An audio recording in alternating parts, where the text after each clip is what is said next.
गांव की भाषा में कहे शब्दों को आप मानहानि नहीं कह सकते।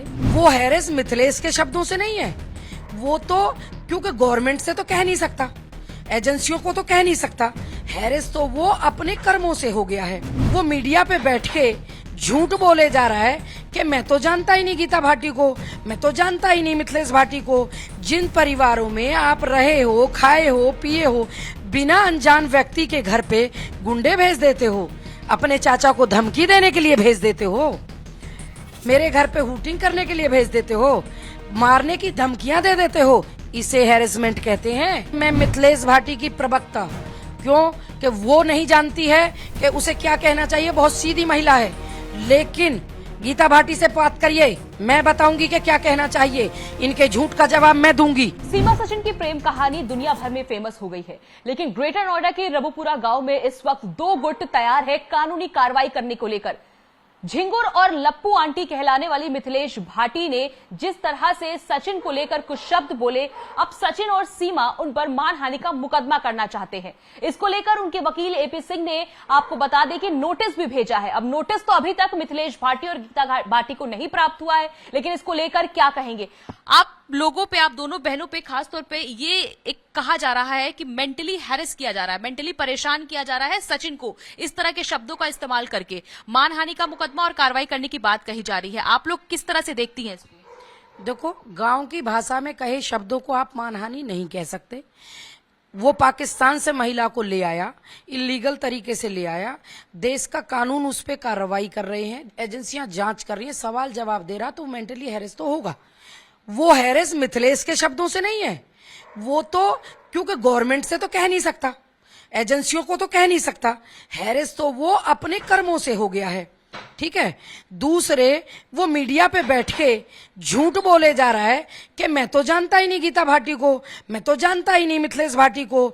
जिन परिवारों में आप रहे हो, खाए हो, पिए हो, बिना अनजान व्यक्ति के घर पे गुंडे भेज देते हो, अपने चाचा को धमकी देने के लिए भेज देते हो, मेरे घर पे हूटिंग करने के लिए भेज देते हो, मारने की धमकियां दे देते हो, इसे हैरेसमेंट कहते हैं। जो शब्द नॉर्मल हुआ, जो बातें हुई, उसमें कोई हैरेसमेंट नहीं था। लोगों ने अपने एंजॉयमेंट के लिए उसे बार बार कहा, उसमें मिथिलेश का दोष नहीं था। अच्छा, मिथिलेश भाटी अब कैमरे के सामने नहीं बात कर रही हैं और कल अधिवक्ताओं का पूरा पैनल पहुंचा हुआ था, कई वकील आए। आप लोग की बैठक में क्या चर्चा हुई और क्या फाइनल हुआ है? देखिए, आप लोगों के फोर्स कहने पर और हमारे अधिवक्ताओं के कहने पर मैं आपके साथ हूं, वरना हमने ये सोचा था बहुत हो गया। एक महिला की चर्चा बार बार हमें अच्छा नहीं लग रहा, जिसको जो इलीगल तरीके से आई है हमारे देश में और हमारे समाज पे, ऐसी महिला का बहुत बुरा असर पड़ रहा है। हम नहीं चाहते इसकी चर्चा और करें। मिथिलेश बहुत सीधी है और ये लोग उसको चाहते हैं कि कमजोर है, वो सीधी सादी है, वो बिल्कुल गांव की महिला है, उसे कहीं ना कहीं दोबारा से कुछ ऐसे बातें करें कि ताकि उसे गुमराह किया जा सके। गीता भाटी जी, आप मतलब किसान संघ की यहाँ पर राष्ट्रीय अध्यक्ष भी हैं और राजनीति से जुड़ी रहती हैं, तो इसीलिए आपने कहा कि मैं अब प्रवक्ता के तौर पे ही काम करूंगी। जी, आज से मैं मिथिलेश भाटी की प्रवक्ता क्यों कि वो नहीं जानती है कि उसे क्या कहना चाहिए। बहुत सीधी महिला है, लेकिन गीता भाटी से बात करिए, मैं बताऊंगी कि क्या कहना चाहिए। इनके झूठ का जवाब मैं दूंगी, मेरे लॉयर्स देंगे। मैं अपने लॉयर्स के बिना किसी टीवी चैनल को बाइट नहीं दूंगी, और वो कहेंगे तो मैं बैठूंगी, वरना मेरे अधिवक्ता बात करेंगे। दूसरी चीज, जो वो मुझे आदेश कर देंगे कि बहन बैठना है, तो मैं जरूर बैठूंगी।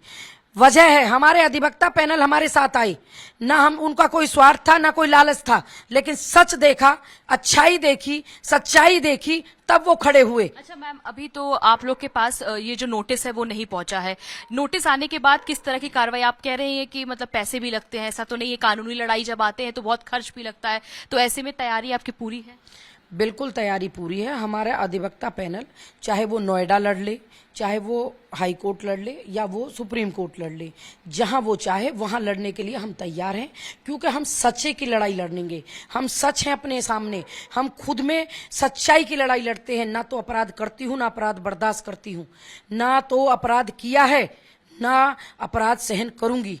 मेरे साथ अपराध हुआ, उसकी कंप्लेंट की, मौके से 2 लोग पकड़े गए, उसके बावजूद ये फिर भी झूठ फैला रहे हैं। अच्छा मैम, इस वक्त हम देख रहे हैं कि रबुपुरा गांव में 2 गुट बच चुका है। एक सीमा को बहू मानता है और एक गुट ऐसा है जो आप लोग का है, जो आप लोग कह रहे हैं कि सबसे पहले जांच हो जाए, साफ हो जाए कि क्या वाकई ये प्यार में आई है या फिर गलत तरीके से किसी मकसद के तहत वो भारत में एंट्री हुई है। और इस वक्त रबुपुरा गांव में खासतौर पर मीना समाज भी पूरा सपोर्ट कर रहा है कि वो हमारी बहू है, चाहे वो 4 बच्चों के साथ आई हो, चाहे जैसे भी आई हो, अब हमने उसको अपना बहू मान लिया है। देखिए, हमें ना तो मीना समाज से कोई परेशानी, मीना समाज मेरा है। मैंने बहुत बार कहा है, बहुत बार कहा है। कारण है 24 साल मुझे रबुपुरा में हो गए।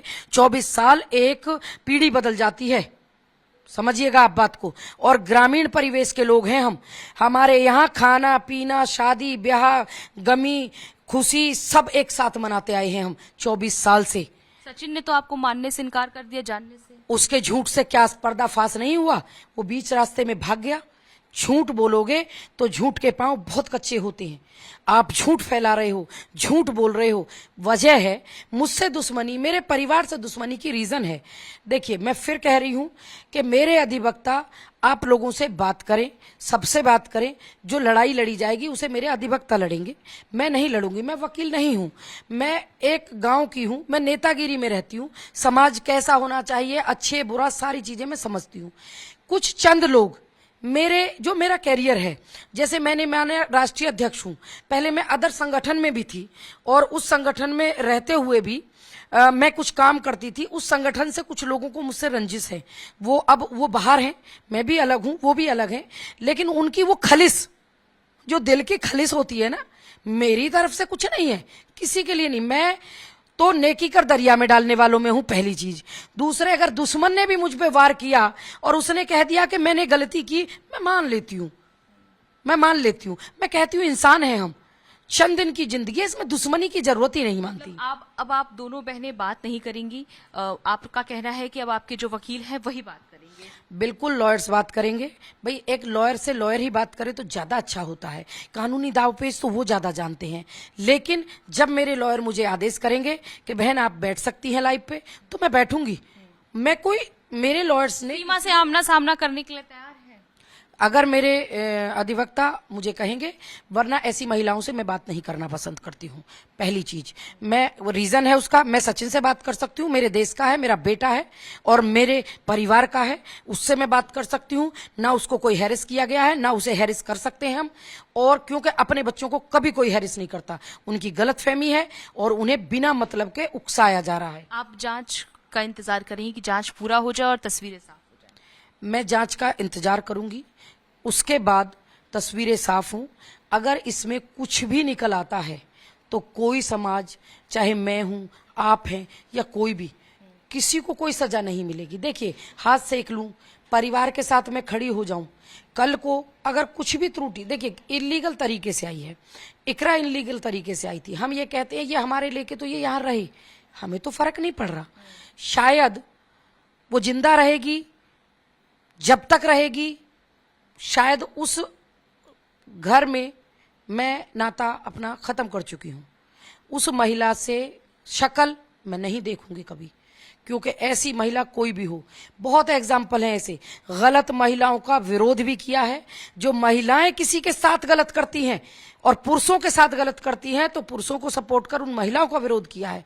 और अगर पुरुष गलत करता है तो उस पुरुष का भी विरोध किया है और महिलाओं का साथ दिया है। सीमा हैदर से बात करने लायक, मैं उसे अपने से बात करने लायक मानती नहीं हूं। ना मैं अंजू को अपने से बात करने लायक मानती हूं, ना मैं ज्योति मौर्य को मानती हूं, ना मैं सीमा हैदर को मानती हूं। ये नहीं है। आप सीमा हैदर कह रही हैं, लेकिन रबुपुरा में तो लोग उनको सीमा मीना कहते हैं। और ये भी अभी इस वक्त उनसे जब पूछा गया कि क्या आप प्रेग्नेंट हैं, तो उन्होंने कहा कि नहीं, अभी नजर लग जाएगी, मैं अपनी कोई बात नहीं बताना चाहती हूँ। तो इतनी अच्छे वो पहले दिन बनती। मैं सीमा हैदर ही कहूंगी। मीना समाज उन्हें सीमा मीना कहे, कुछ भी कहे, मैं उन पे कोई टिप्पणी नहीं करती। वो उनका अपना मैटर है। मेरे विचार मेरे अपने हैं। मैं किसी को दबाव में आके, धमका के अपने शब्द किसी के मुंह में नहीं ठूस सकती। कानूनी कार्रवाई के लिए अब आप लोग पूरी तरह से तैयार हैं? बिल्कुल।